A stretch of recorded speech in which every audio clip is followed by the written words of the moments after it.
It's Camdork. Hello everyone, this is Camdork and welcome to another episode number 27 of Season 2 of my Buildcraft, where we play Minecraft with the mods Buildcraft, Thermal Expansion, and Forestry installed.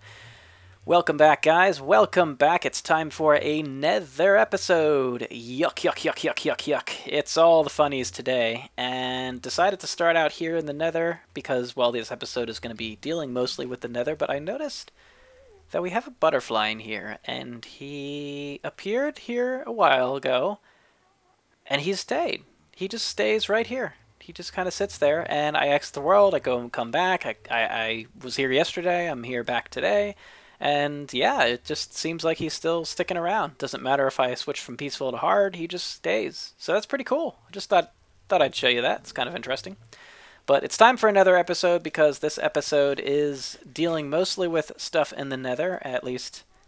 Well, it's dealing with stuff in the Nether, but we're going to be spending... we're going to be splitting our time between here and the overworld, so it's not going to be all in the Nether. But it's all Nether related. But anyways, the first part, though, of today is going to be working again on the blaze cart system as I make my way to the Nether fortress from our spawn point in the Nether. And, yeah, okay, come on, world. Come on, load. But anyways, we were working on it last episode, and I think got at least a kind of working prototype that had some issues that I hope will be solved by what we're going to do today. And if not, that's fine. We're just going to be, it's kind of a work in progress. It's not necessarily where we will be complete today. I don't expect to be, but I do expect to have some progress here. So, stop it, stupid ghasts, go away. Whatever. And anyways, we are going to head to put in a timer system because we had a way of dispensing minecarts before that was reliant on items traveling through pipes and sending signals through pipe wires, but we found, and I believe I found, that there is some inconsistency there where we get a signal pulse that isn't quite long enough, and depending on how much memory is being used and sort of what's happening, it seemed to be kind of causing a little lag that inadvertently sometimes didn't allow a dispenser to fire a minecart when we needed it. And consequently, that was a problem, as well as sort of pushing the mobs became kind of an issue as well. Oh good, I still have my APRS costume, so I can hang out in here. But anyways, let's go and look at what we built last time, which is this. Yes, that. We're going to be working on this. We're going to improve it, and actually specifically last time, let's just fall down. Ooh. Specifically last time we worked on and we threw in this dispenser timer, this hopper timer. Not set to the actual setting, but, oh wait. There you go. Okay. But we're going to use this to send out a periodic pulse. As you see, this pulse by itself should be long enough to trigger a minecart, but we might even extend it slightly. And we'll also split this pulse to make it go towards these pistons to control the pistons over here. Let's see if we can just go over here and, well, you know what? Let me just go over here and see and show you. Just for those of you who might be joining us late, I don't know. This is the system and kind of the recap as well. It also helps me to recap because sometimes this helps me as well. We got pistons here that fire and push the blaze into this lava column, this column of lava. We want this to actually be extended for a good... Jeez, go away. Oh, I think we lost some redstone. Anyways, extend for as long as we can, and then do that to let the next minecart through, and then re-extend pretty much right afterwards. We want to try to get the timings right. So in order to do that, though, we have to build a few things here. So I'm going to go ahead and do that. And I'll kind of be back because it's going to be redstone stuff, so I'll have to kind of think about it and sort of devise the best way to run things. And then I'll kind of explain what happens. Okay, so see you guys in a bit. Guess what time it is, guys? It's time for another Redstone lesson of the day. Yep, you guessed it. It's time for another redstone lesson of the day. So here we go, just kind of going over some of the features of our system. Before we get to working on the redstone system, it's kind of important to know why and what we have to do in order for this to work properly, and maybe what's going on. So I kind of have diagrammed here some elements that are in the blaze cart system, which is dispensers with arrows in there. Pistons, sticky pistons that move pieces of glass that push blaze into position, and a system where we basically have a redstone signal transmitted by pipe wire to either dispensers or sticky pistons. So that's kind of the idea, and the idea in the end is to hook this up to a timer to automate the functioning of all these. So is there going to be a problem using just redstone alone, or using pipe wire, or etc.? So let's just look at how redstone signals interact with all of these elements. So, all right, first of all, let's see how the dispenser fares. So when we turn on just with this lever, just a solid redstone signal, it shoots an arrow. Pretty good, pretty nice. In fact, let's make sure we hear that arrow, right? Boom, there it goes. Works great. If the pulse is really short, so I'm going to do this as quick as I can. No problem. In fact, what happens is you'll notice with the redstone signal being turned on, once it's turned on, it shoots the arrow. When it turns off, nothing happens. And that's kind of how dispensers work. They fire when they get a signal. Likewise with the piston, it fires when it gets the signal, and it retracts when it gets the signal cut off. If this is pretty short, it's no problem. If it's really short, it actually leaves the block there, but this piston still works, and I can actually grab it again.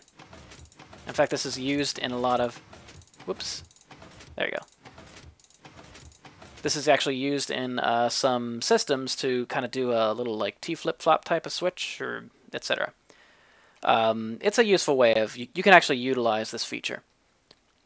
But that's known, and so it's not really a problem. So it is a problem if it does that, if it's too short. So we don't want to have this the signal for the piston that short, because what happens is then the next minecart that comes through, it'll run into that, and that'll be a problem. So we want to make sure it's at least decently short, but that's not going to be an issue because I want to actually make this as long as possible. Just to kind of hold the blaze into position so they swim up the lava tube. Okay, and the final culprit here could be these pipe gate and pipe wire. So this is basically set up, this is just a diamond gate for, to show you guys. When it gets a redstone signal, send out a green pipe signal. There's the green pipe wire. And then when this guy gets a green pipe signal, he sends out a redstone signal, which will power these two. So when I turn the redstone on, as you notice, both work. And then when I turn it off, you know, things happen as they should. When it's shorter, wait, that wasn't even that short. And it didn't fire. And yet this time, it was actually a little shorter maybe than last time, and it did.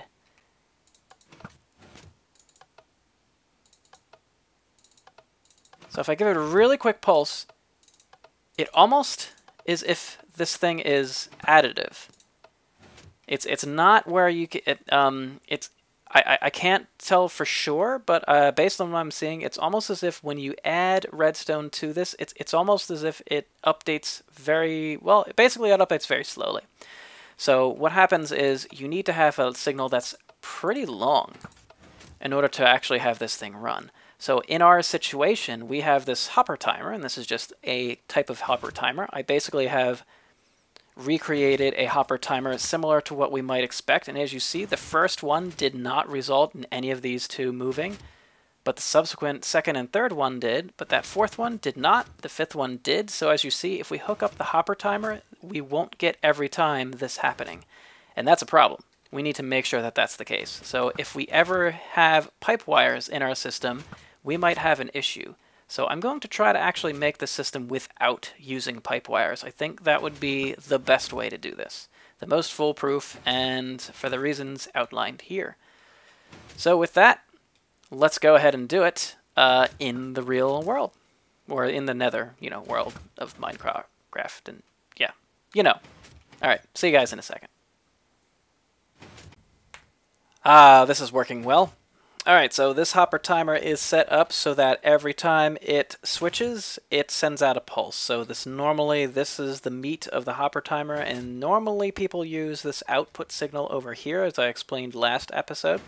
They use the shifting of this redstone block to provide power, but that's at least what you see most often. But you can actually, every time this sends out a pulse to either that block or this block, and so we're actually tethering these two together and using that pulse each time to power this, which is just redstone wire, standard wiring, redstone wiring, going up to the dispenser.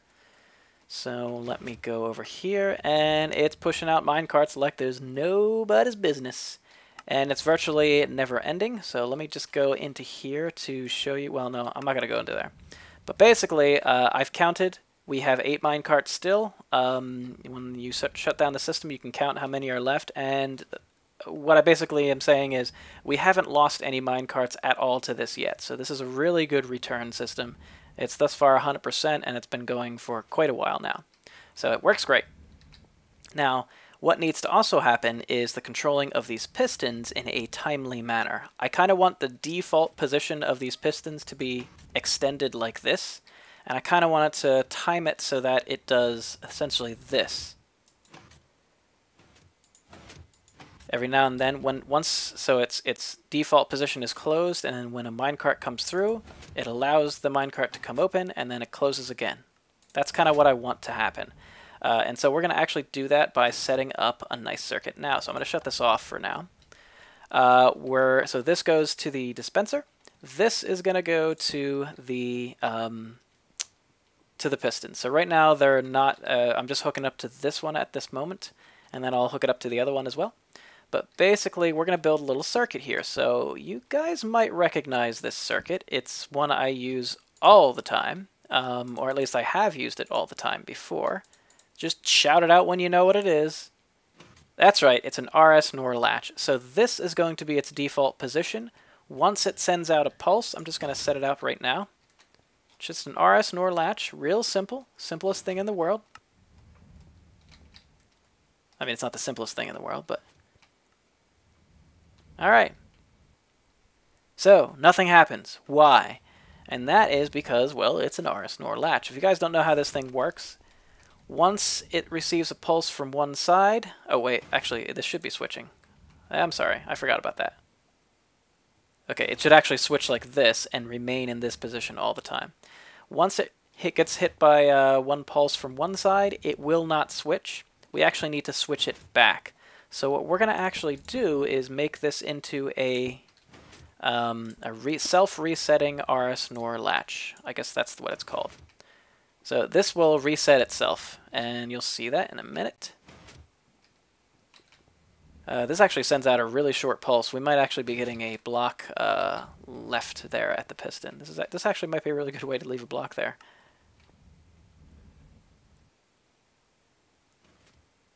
Okay, it's not even long enough for the piston to retract because it has to go through all the redstone wiring. So if we actually extend this a little bit farther... there you go. Okay, I heard it. Now I heard it retract. That should work.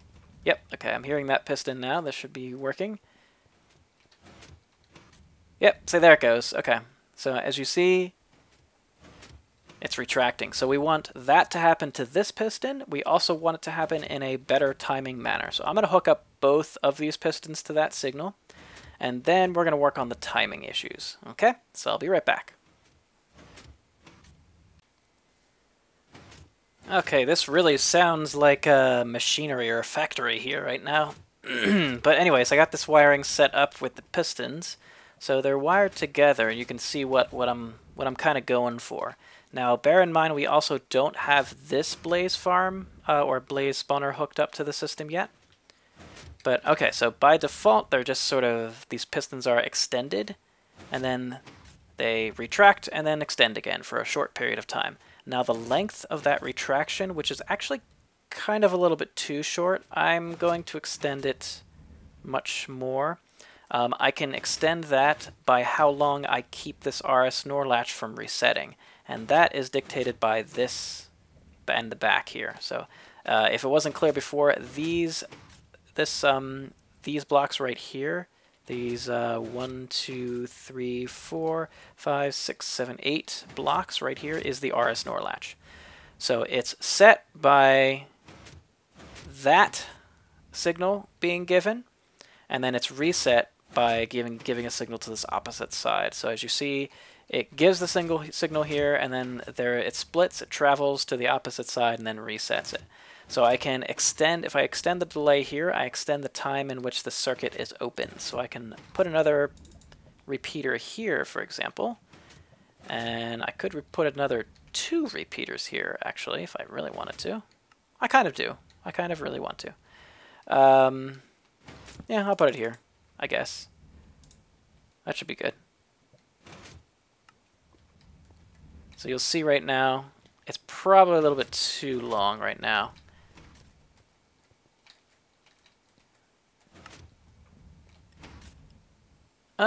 This actually might not be too bad. I might shorten that a bit. No, you know what? That's actually probably okay. Now we just need to work on this timing. And in order to work on the timing, I think I need to delay. What I can do easily is delay the time in which the dispensers are sent. So I can just add repeaters here until that works. And I think that should be okay. Now the worry I have is that the system might have a problem when it either shuts down or turns on. And that's what I want to try to avoid. Alright, so I'm going to play around with this timing here, and I will try to get it right. Okay, back to the Blaze Cart factory here, it seems. I think I got the timing pretty much down now. As you see, it should work. I think I want these pistons delayed just a little bit more, though. Yeah, I think I want one more piston, one more repeater in there, at least, to give me enough room.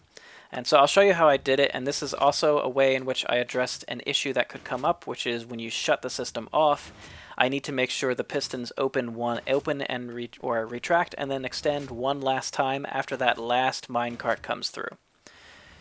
And in order to do that, basically what I did was I changed it so that this is no longer the place in which the signal is sent to the pistons. It ensures that the piston signal is sent always after the dispenser signal. So every time a dispenser signal is sent, then it gets sent to the pistons. So if you see here, look at the progression of the signal. So it comes from the hopper timer there. There's the pulse sent to behind me, which is the dispenser.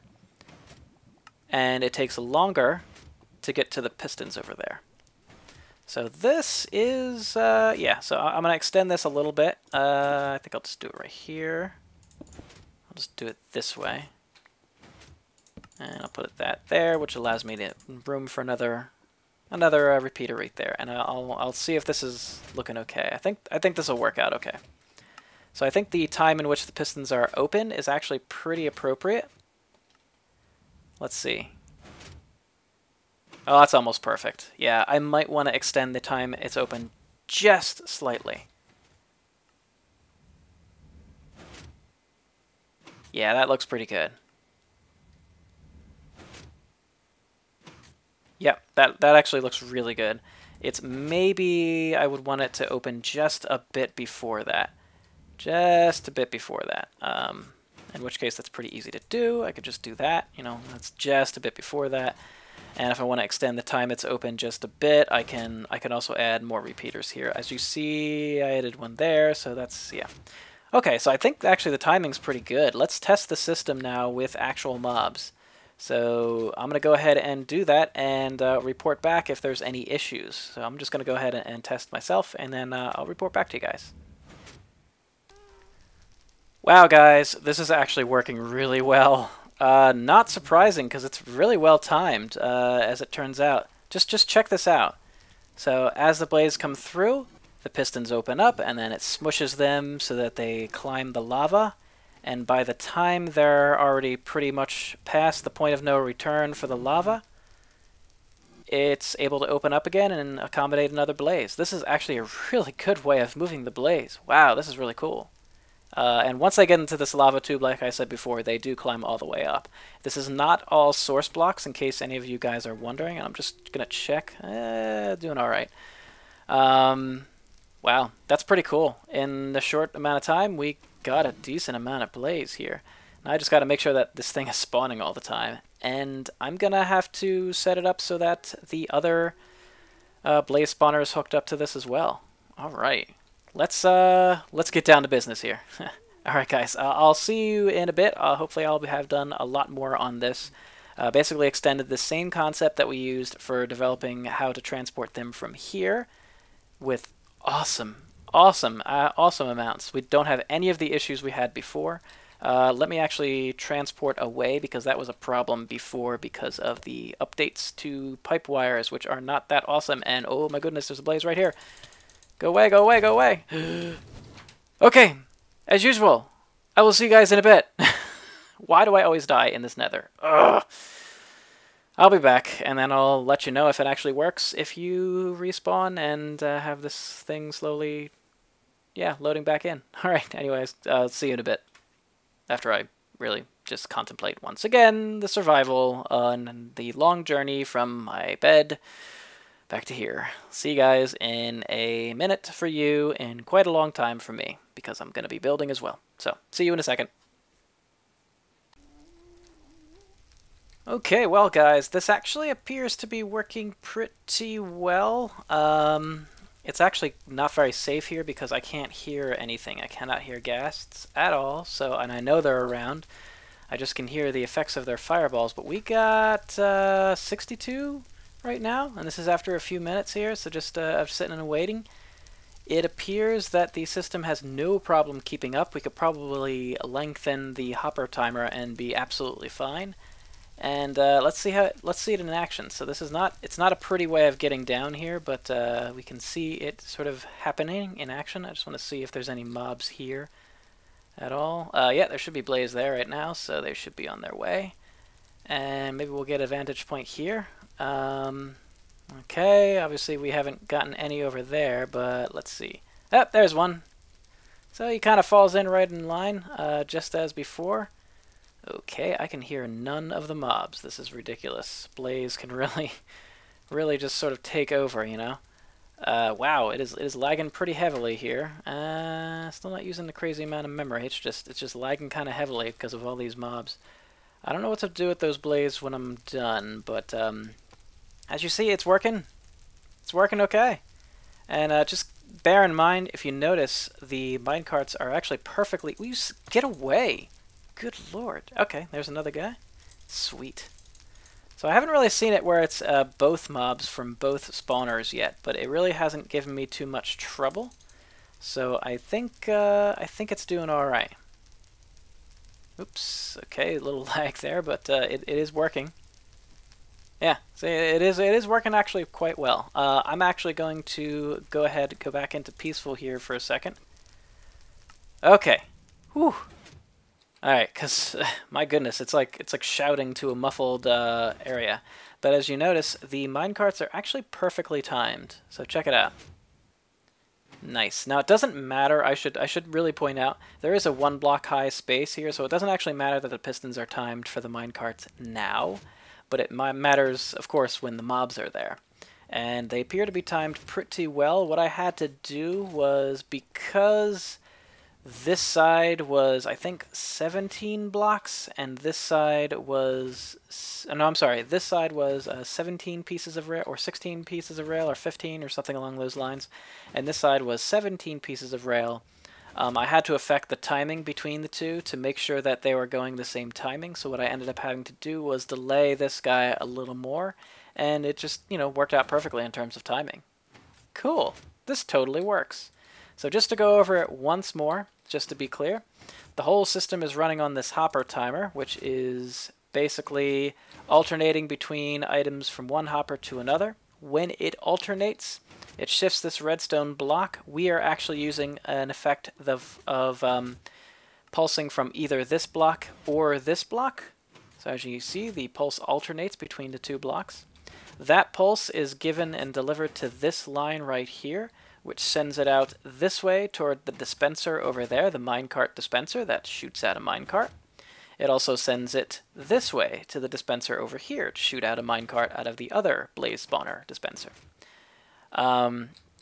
Along the way, after the dispenser fires, it then after a delayed time, that is basically timed so that the minecart can reach the pistons are retracted when this redstone is active, and again extend into their normal default state when this redstone is active.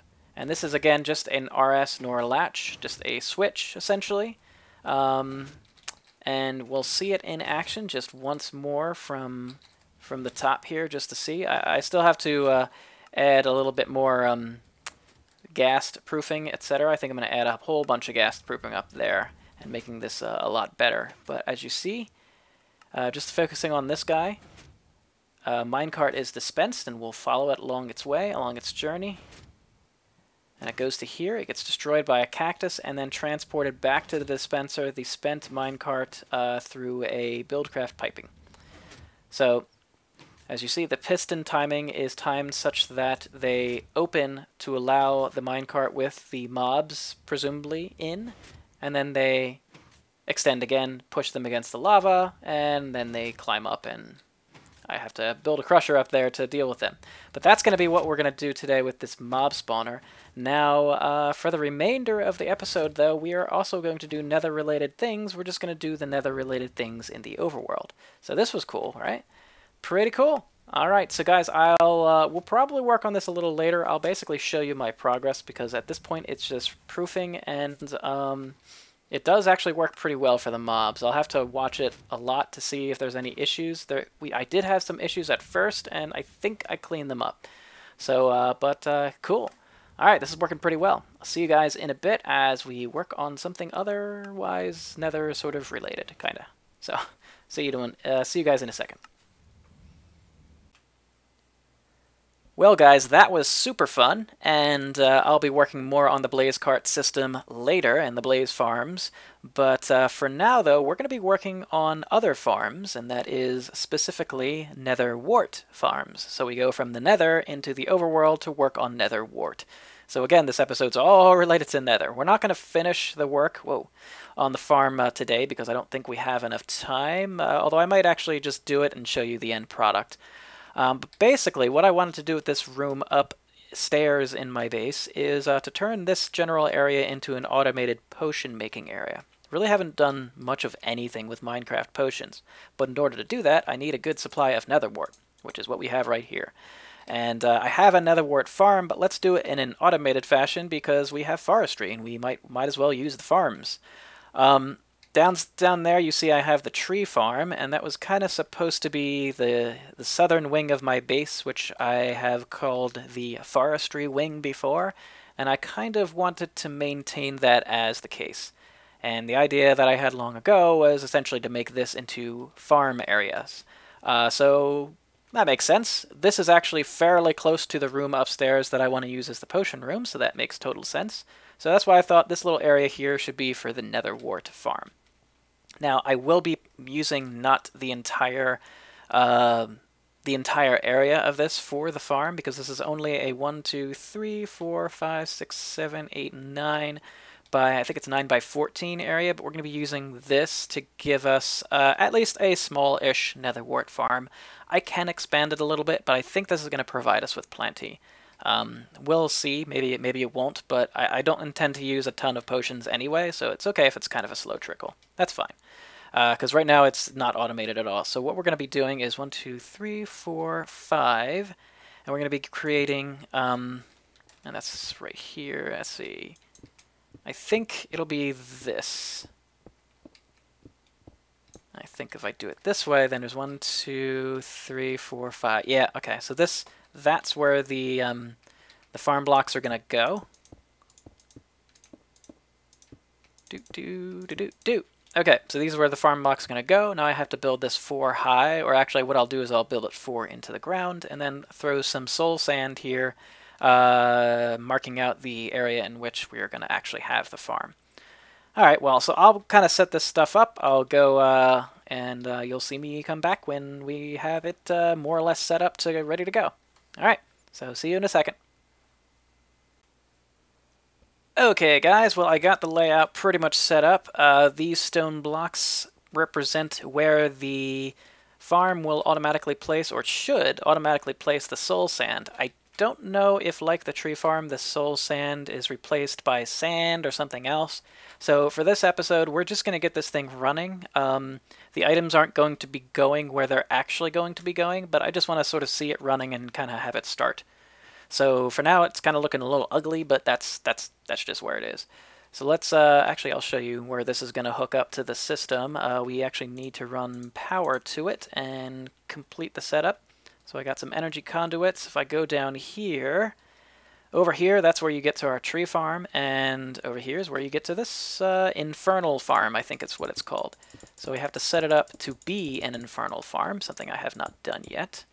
And I want to set this up to connect right here, so we need to actually add these things. There's a gearbox, farm control, and a farm hatch. Hatch is for items.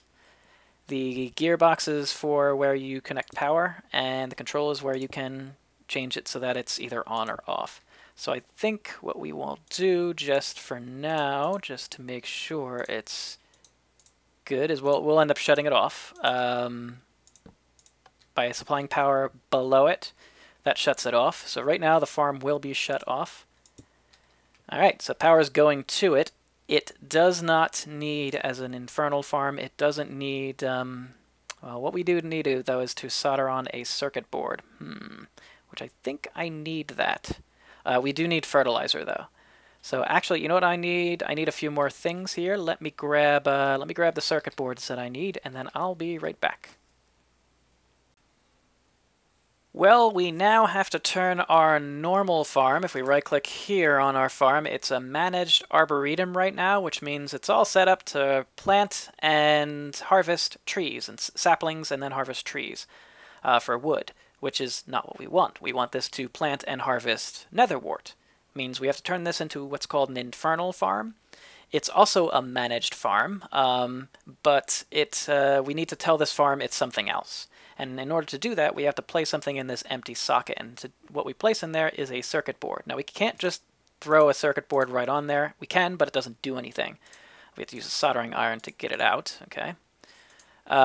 So we need to actually prepare this circuit board first. So in order to do that, you have to bring out the soldering iron. So we shift right-click anywhere to bring up the interface. You can solder circuit boards onto electric engines in forestry, which are... they link with the Industrial Craft mod to make I think, what, EGs or EJs, whatever the EUs, that's right, the Industrial Craft energy unit. Or managed farms or manual farms. Now, managed farms are set up to plant and harvest. Manual farms, you plant and the farm harvests only. And they're sort of, depending on the crop, you have to either do it in a manual or managed, and some can be done in either. In this case, Netherwort, or an infernal farm, is a managed farm. So we have to first place our electron tubes here that tell it's an infernal farm, and then we place the board. And when we look at this, it's all set up with infernal crops shown 4 times, which means that it is, when we place it here, each one of these is set up for 4. It also tells you fertilizer 20, water 0, meaning that this farm doesn't require water, but it does require fertilizer. It also requires some dirt, so we're going to place that right here. Now, we'll be setting this up to automatically do things later on, but for now, it's set up to do this. So I guess that's all we need to do. We're actually good. No farmland, it says, which is interesting because I actually do have this. You can use smooth stand. Let's turn it on and see what happens. Okay, now it realized it, and it should be placing it in a second. Ah, there it goes. Okay, it's starting to place things. That's looking pretty good. Let's go up and watch it in action. Okay, and then I kind of want to see what happens. Oh, cool! Look at that. It's placing the Netherwort. So it appears to be doing sort of one side at a time. I bet it's doing north, south. Yep, north, south, East, then west is what my guess is. So that's the north side, the south side. The east and the west get these large portions. Cool. So it's probably, yeah, okay, west then east. Whatever. That makes sense. All right, so let's let me go down here and finish the initial setup. Now, after a while, I will be taking this, the items from this, and moving them up. For now, I actually want to see what the farm does. I want to see if the farm is going to max out what's here in terms of Netherwort when it harvests it, if it places it here first and then ejects it, or whether it ejects it into the pipe, and then I have to put it back. I'll have to see. So in order to do that, we're going to interface with this hatch right here. This is a hatch block. The farm will automatically eject below it. At least that's what I believe.